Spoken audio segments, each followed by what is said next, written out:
Bismillahirrahmanirrahim. Assalamualaikum warahmatullahi wabarakatuh. Akhirnya setelah kita belajar tentang materi dan konsep termodinamika, kali ini kita akan mengerjakan soal latihan yang pertama. Di nomor 1, sejumlah gas ideal mengalami proses siklus seperti gambar di samping. Tentukan usaha yang dibutuhkan untuk 2 kali siklus. Jadi kita lihat satu siklusnya sendiri itu adalah sama dengan luas siklus. Jadi kalau ini, jadi luas siklus lain adalah 1/2 setengah alas kali tinggi. Jadi kalau kita perhatikan di sini segitiga, ini dari 100 ke 300 berarti 200 kan. Sedangkan ini 25 sampai 100 berarti 75 liter. Sedangkan jangan lupa ini kilopascal. Sehingga kalau kita cek, setengah alas kali tinggi. Alasnya adalah 200 kilo, berarti 10 pangkat 3. Sedangkan ini 75 liter kali 10 pangkat min 3. Kenapa? Karena dari liter ke meter ya. Sehingga dari sini kita coret. Nah, berarti luasnya ini setara dengan 7.500 joule. Ini merupakan energinya atau usahanya ya, usaha untuk satu siklus. Jadi kalau satu siklus usahanya adalah 7.500 joule, maka kalau 2 siklus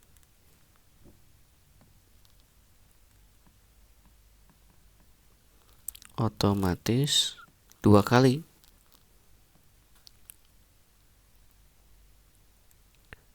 15.000 joule atau 15 kilojoule.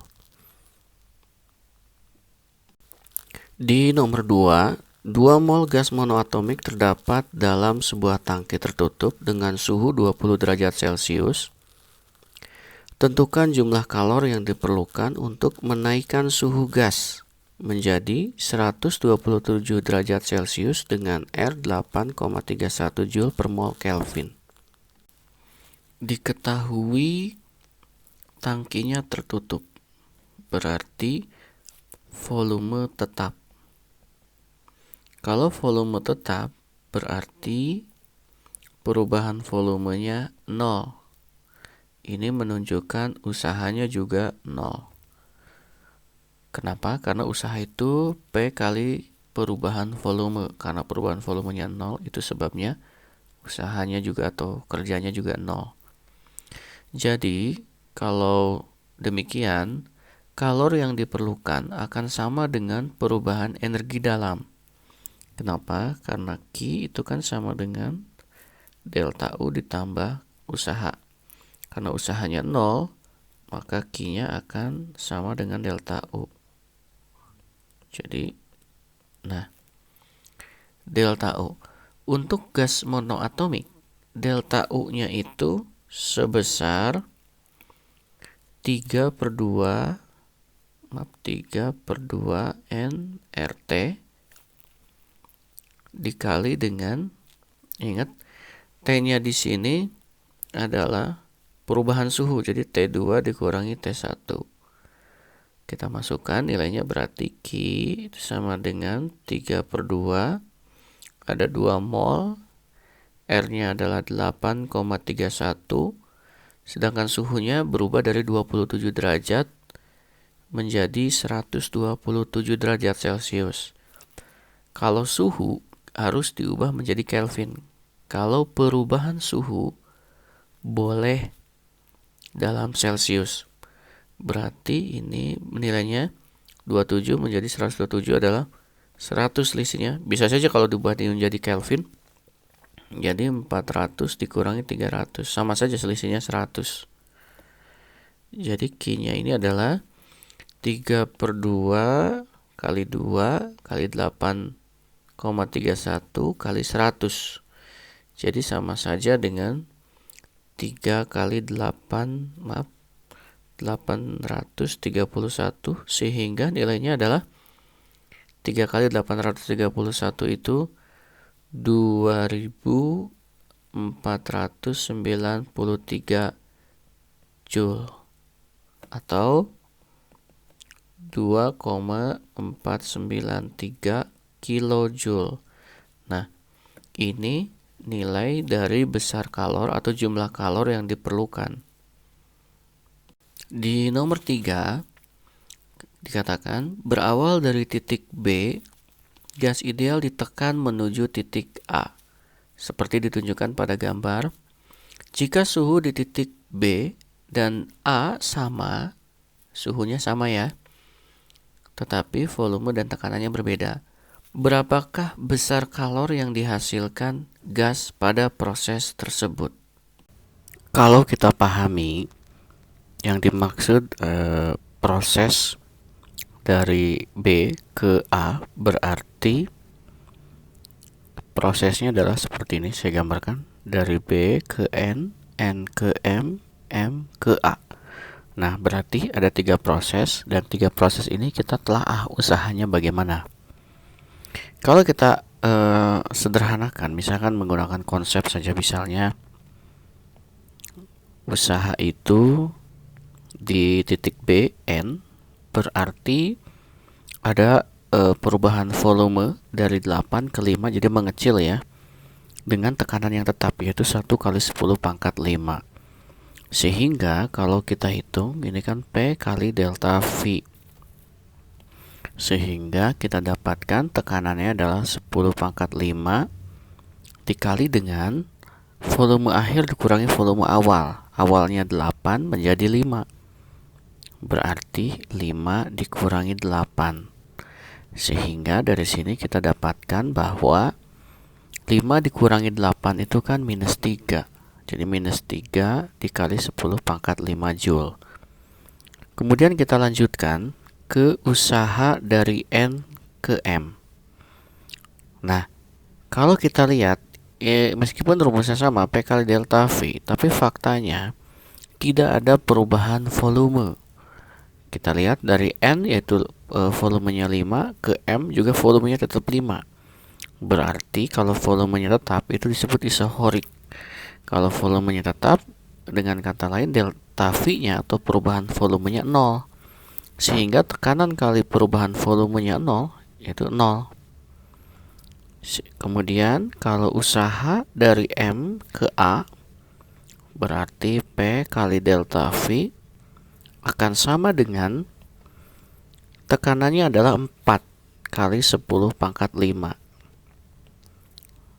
dikali perubahan volume dari 5 ke 2, berarti 2 dikurangi 5, atau 2 dikurangi 5 min 3 kali 4 min 12 kali 10 pangkat 5 Joule.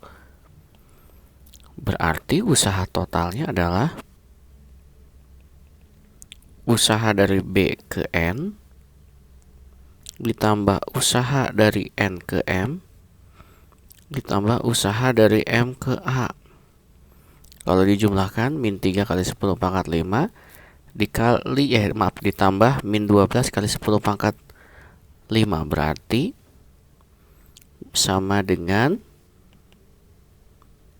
min 15 kali 10 pangkat 5 Joule, atau min 1,5 kali 10 pangkat 6 Joule.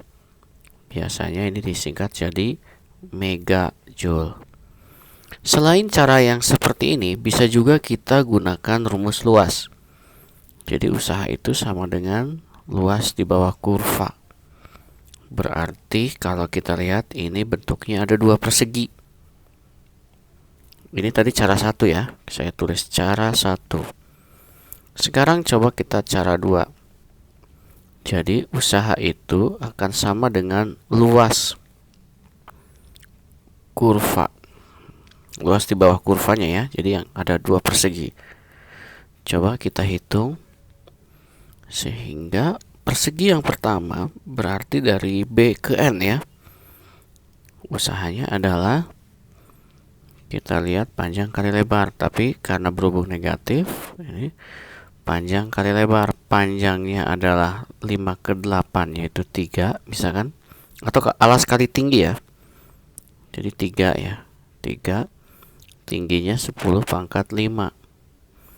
Sedangkan yang besar itu alasnya adalah dari 2 ke 5, berarti min 3 juga, tingginya 4 kali 10 pangkat 5. Sehingga akan didapatkan min 15 kali 10 pangkat 5 Joule. Hasilnya sama saja, akan min 1,5 megajoule. Mesin Carnot menyerap kalor 900 kilokalori dari reservoir bersuhu 627 derajat Celcius dan mengeluarkannya pada reservoir bersuhu 27 derajat Celcius.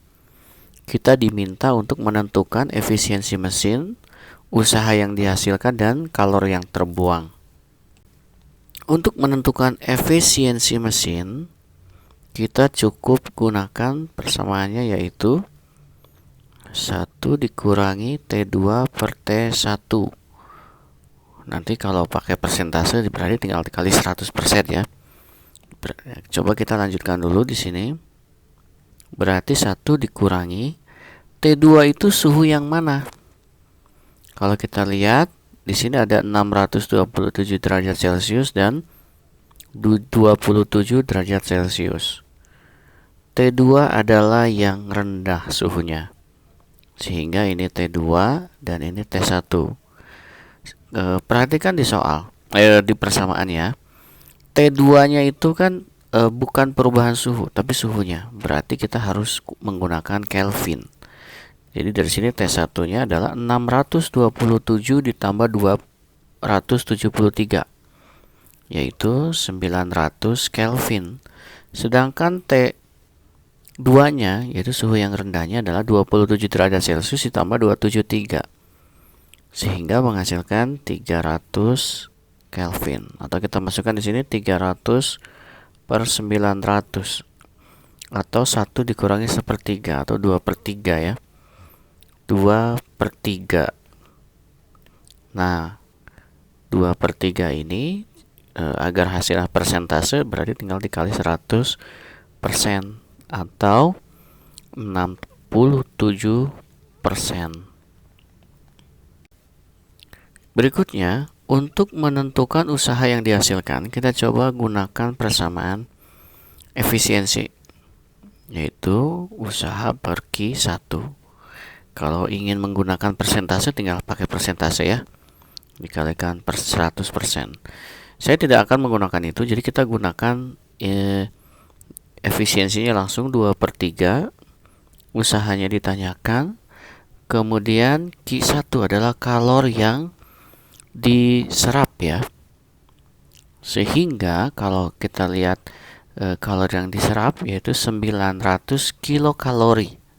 Kita coba langsung gunakan 900 saja, sehingga nanti usahanya akan menggunakan satuan kilokalori.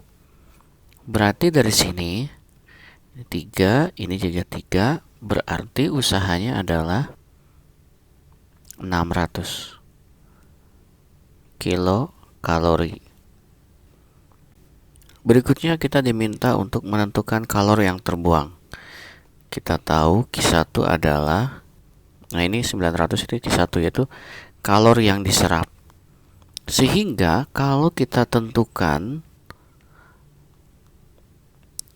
si kalori yang terbuang berarti sama saja dengan ditanyakan Q2-nya, di mana besarnya adalah Q1 dikurangi usahanya atau kerjanya, sehingga Q2 ini, Q1-nya adalah 900 kilokalori dikurangi kerjanya adalah 600 kilokalori, sehingga kalori yang terbuang sebanyak 900 dikurangi 600, yaitu 300 kilokalori. Di soal nomor 5, gambar di samping menunjukkan bahwa 1200 Joule kalor mengalir secara spontan dari reservoir panas yaitu 600 Kelvin ke reservoir dingin 300 Kelvin. Tentukan jumlah entropi jagat raya jika terjadi proses irreversible. Ingat ya, anggap tidak ada perubahan lain yang terjadi.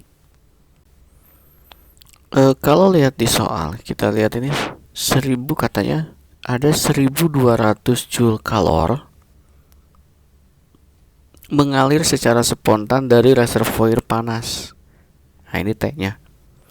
Sehingga kalau kita ditanyakan jumlah entropinya, cukup dengan delta S sama dengan Q per T. Yaitu nilainya jadi cukup Q-nya 1200, suhunya adalah 600. Sehingga delta S-nya atau entropinya adalah 2 Joule per Kelvin. Alhamdulillah kita sudah menyelesaikan 5 soal untuk latihan pertama. Nanti kita lanjutkan di latihan kedua. Jangan lupa tetap di rumah, tetap belajar, simak video dan pembahasannya, lalu catat dan pahami. Bila perlu kalian ulangi berkali-kali sampai memahaminya agar kalian selalu siap menghadapi tes online-nya.